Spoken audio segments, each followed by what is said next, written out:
అక్కడికి ఎవరైనా వెళ్తే పోలీసులు అడ్డుకుంటున్నారని తెలంగాణ సమాజంలో ఎన్నో అనుమానాలు ఉన్నాయి. ఈ అనుమానాలను నివృత్తి చేయడానికి మంత్రులను, ప్రజాప్రతినిధులను, పత్రికా మిత్రులను అందరినీ తీసుకొని వెళ్ళి వాళ్ళకి చూపిద్దాము, అందరం కలిసికట్టుగా వెళ్దామని మా మంత్రి గారు మీకు లేఖ రాయడం జరిగింది. లేఖతో పాటు 13 తారీఖు నాడు వెళ్దామని మేము అన్నాము.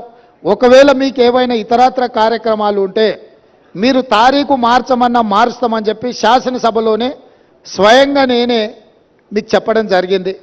ఒకవేళ బీఆర్ఎస్ నాయకులకు 13 తారీఖు నాడు ఇతర కార్యక్రమాలు ఉంటే మీరు నిర్ణయించిన తారీఖు నాడు అఖిలపక్షం అందరము అక్కడికి వెళ్దాము, పత్రికల వాళ్ళని తీసుకెళ్దాము, అక్కడ జరుగుతున్న పరిణామాలు, నిర్మాణంలో లోపాలను, దాని మీద తీసుకోవాల్సిన చర్యల్ని ప్రజల సమక్షంలోనే ప్రజా కోర్టులోనే చర్చించుకుందామని రమ్మని చెప్పినాము. మీరు రాలేదు, రాకపోను శాసనసభలో చర్చకు కూడా మీరు రాలేదు, శాసనసభలో జరిగిన చర్చలో మీరు పాల్గొనలేదు, శాసనసభకే మీరు రావడానికి కాలు విరిగిందనే ఒక నెపాన్ని అడ్డం పెట్టుకున్నారు. కాలు ఇరిగిన చంద్రశేఖరరావు ఈరోజు నల్గొండకు పోయిండు.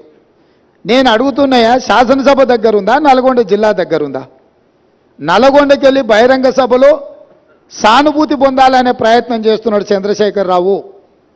సానుభూతి పొందడానికి మీరు దవాఖానలు ఉన్నప్పుడు మేమందరం వచ్చినాం, సానుభూతి చూపించినాం.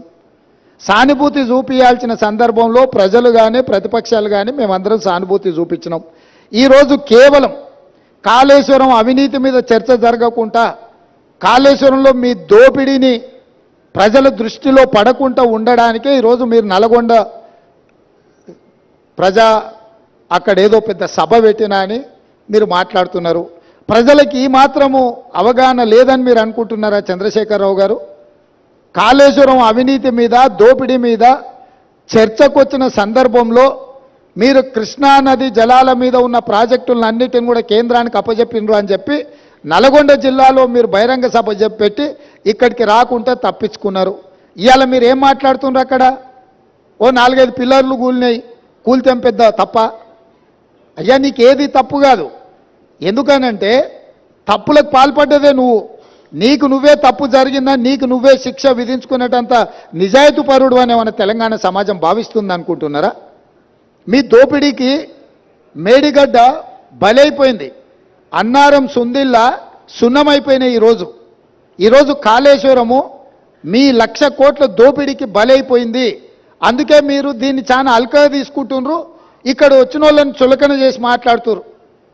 మీరు ఈరోజు ఇక్కడికి రాకపోవడం ఒక తప్పిదమైతే, ఇక్కడ తీసుకున్న కార్యక్రమాన్ని చులకన చేసి తిట్టడం అనేది మీ దిగజారుడు తనానికి నిదర్శనం. చంద్రశేఖరరావు గారు ఈరోజు ఆయన మాట్లాడుతున్నాడు, మీరు కేఆర్ఎంబి మీద మీకు అవగాహన లేకపోతే